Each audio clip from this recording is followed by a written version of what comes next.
My dear students, welcome back to my channel. आज हम लोग पढ़ेंगे कक्षा 9th गणित अभ्यास 6 रेखाएं एवं कोण का प्रमेय 6.2।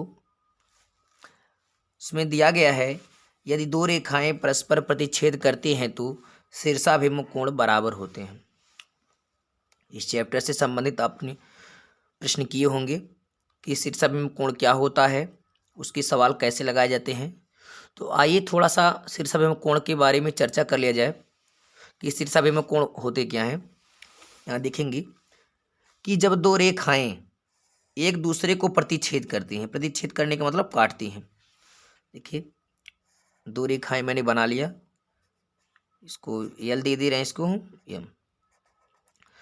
जब दो रेखाएं एक दूसरे को काटती हैं किसी भी बिंदु पर, तो उनसे बने आमने सामने के कोण, इसके सामने ये है आमने सामने और इसके सामने ये है, तो आमने सामने के बने कोण को ही हम शीर्षाभिमुख कोण बोलते हैं। अगर इसका नाम दे दिया कोण 1, कोण 2, कोण 3, कोण 4। अब कोण 2 के सामने क्या है? कोण 4। तो हम कह सकते कोण 2 बराबर कोण 4। ये कोण 2 और कोण 4 जो है आमने सामने हैं, तो ये दोनों कोण कहलाएंगे शीर्षाभिमुख कोण। और कोण 1 के सामने कोण 3 है, तो कोण 1 बराबर कोण 3। ये दोनों भी आप शीर्षाभिमुख कोण हैं। और शीर्षाभिमुख कोण क्या होते हैं? बराबर होते हैं। अगर इसकी माप 40 अंश है तो इसके सामने वाला भी 40 होगा। अगर ये 50 अंश है तो इसके सामने वाला भी क्या होगा? 50 अंश होगा। तो शीर्षाभिमुख कोण यही होते हैं कि जब दो रेखाएं काटती हैं एक दूसरे को, तो आमने सामने जो कोण बनता है वो कोण शीर्षाभिमुख कोण कहलाता है। लेकिन आज हम लोग इसी प्रमेय को सिद्ध करेंगे कि शीर्षाभिमुख कोण बराबर कैसे होता है। तो इसके लिए सबसे पहले में करना होगा एक चित्र का निर्माण। कौन सा चित्र होगा? ये हम लोग बना लेंगे। दो रेखाएं परस्पर प्रतिच्छेद करते हैं, इसको हम लोग पहले बना लेंगे। तो यहाँ देखें, यही हम बना सकते हैं, इधर ही बार फिर से देखिए, यहाँ हम लोग दो रेखाएं बना लिए, एल ए एम। अब ये दोनों एक बिंदु पे काट रहे हैं, उसका नाम हम लोग दे देंगे ओ। यहाँ हम दे रहे हैं। अब एक कोण इधर बन रहा है, एक कोण इधर बन रहा है, और एक कोण इधर और एक कोण इधर, जिसका नाम हम दे देंगे कोण 1, कोण 2, कोण 3, कोण 4। अब इसी चीज को हम लोग लिख लेंगे। सबसे पहले लिखते हैं, कोई भी रचना करना हो सबसे पहले हम लोग लिखते हैं दिया है। क्या दिया है? कि यल एवं यम दो रेखाएं, यल एवं यम दो रेखाएं बिंदु ओ पर प्रतिच्छेद करती हैं, बिंदु ओ पर प्रतिच्छेद करती हैं मतलब काटती हैं।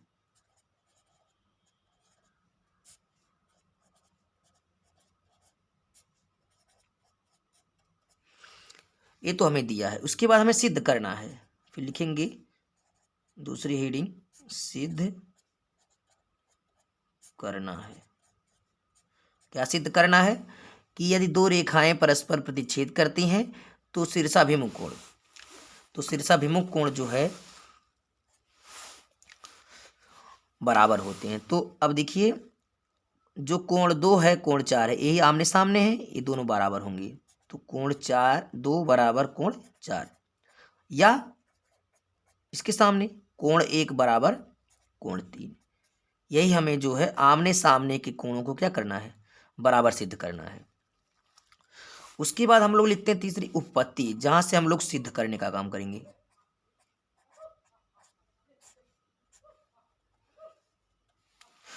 उपपत्ति में देखेंगे यहाँ पे आप लोग कि दो रेखाएं हैं एक दूसरे काटी हैं, इससे 4 कोण बने हैं, 1 2 3 4, 4 कोण बने हैं।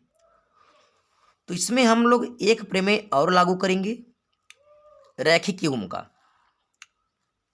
देखिए, क्योंकि यल और यम एक रेखा है और इन पे एक रेखा पे समझ लीजिए कि दो कोण ऊपर भी बन रहे हैं, दो कोण नीचे।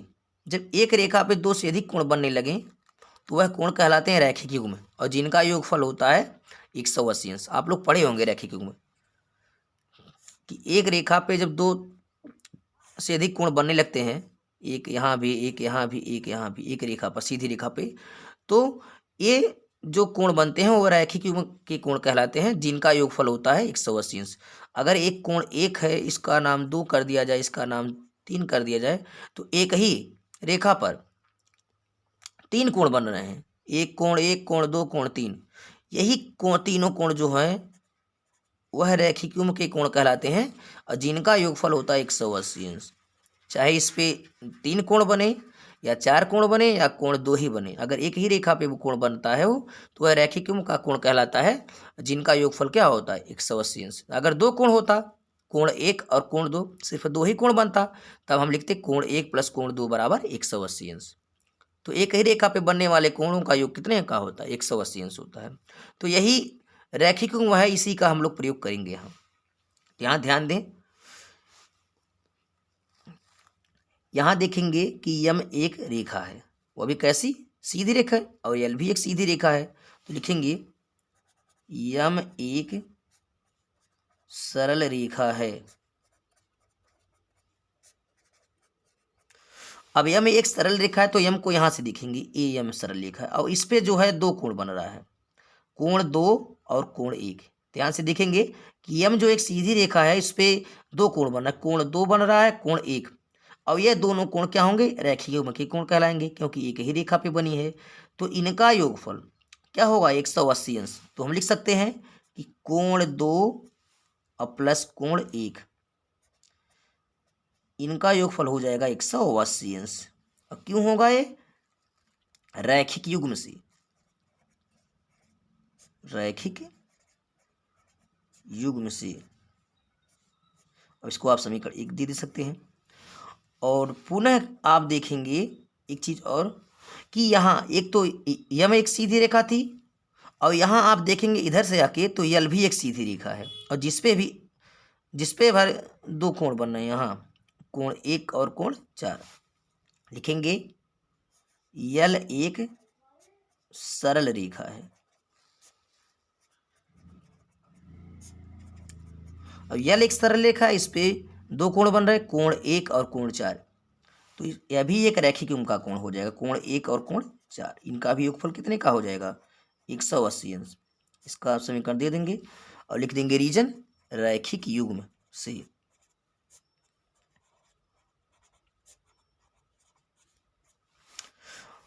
अब हम दोनों समीकरण में देखेंगे एक चीज कॉमन मिल रहा है, यहाँ कोण 2 प्लस कोण 1 बराबर 180 अंश, यहाँ कोण 1 प्लस कोण 4 बराबर 180 अंश। तो राइट हैंड साइड दोनों तरफ बराबर है, तो जब राइट हैंड साइड बराबर है तो हम कह सकते हैं लेफ्ट हैंड साइड के बराबर हो जाएगा, क्योंकि इसका भी मान 180 अंश है, इसका भी मान 180 अंश है। ये जब दोनों आपस में बराबर हैं तो बायां पक्ष भी आपस में बराबर हो जाएगा। तो लिखेंगे समीकरण 1 व 2 से, समीकरण 1 व 2 से, समीकरण 1 व 2 से आप लिख सकते हैं कोण 2 प्लस कोण 1, कोण 2 प्लस कोण 1 बराबर, बाएं पक्ष के बराबर होगा, कोण 1 प्लस कोण 4। ठीक, अब हमें करना क्या है, हमें जो सिद्ध करना था कि कोण 2 बराबर कोण 4, या तो कोण 2 बराबर कोण 4 आए या कोण 1 बराबर कोण 3 आए।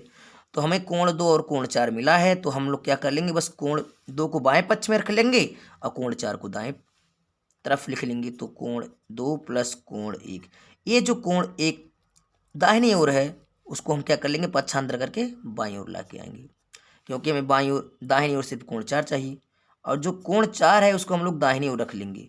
तो प्लस कोण 1 और माइनस कोण 1 से कैंसिल हो जाएगा, तो बचेगा आपका कोण 2 बराबर कोण 4। यही आपको सिद्ध करना था। देखिए कोण 2 बराबर कोण 4, यदि कोण 2 बराबर कोण 4 हुआ तो इसी प्रकार आगे लिख सकते हैं, यहां से इसी प्रकार जब एक सिद्ध हो गया तो दूसरा भी इसी प्रकार हो जाएगा। इसी प्रकार जो है कोण 1 बराबर कोण 3 हो जाएगा। Hence proved. तो हम लोग जो है शीर्षाभिमुख कोण सिद्ध कर चुके। अगर ये वीडियो आपको समझ में आया होगा तो आप इस वीडियो को लाइक शेयर कमेंट करें। अभी तक चैनल को सब्सक्राइब नहीं किया हो तो उसको सब्सक्राइब कर लें ताकि आने वाली हर वीडियो की नोटिफिकेशन आप तक मिलती रहे। तब तक के लिए take care, goodbye, thank you.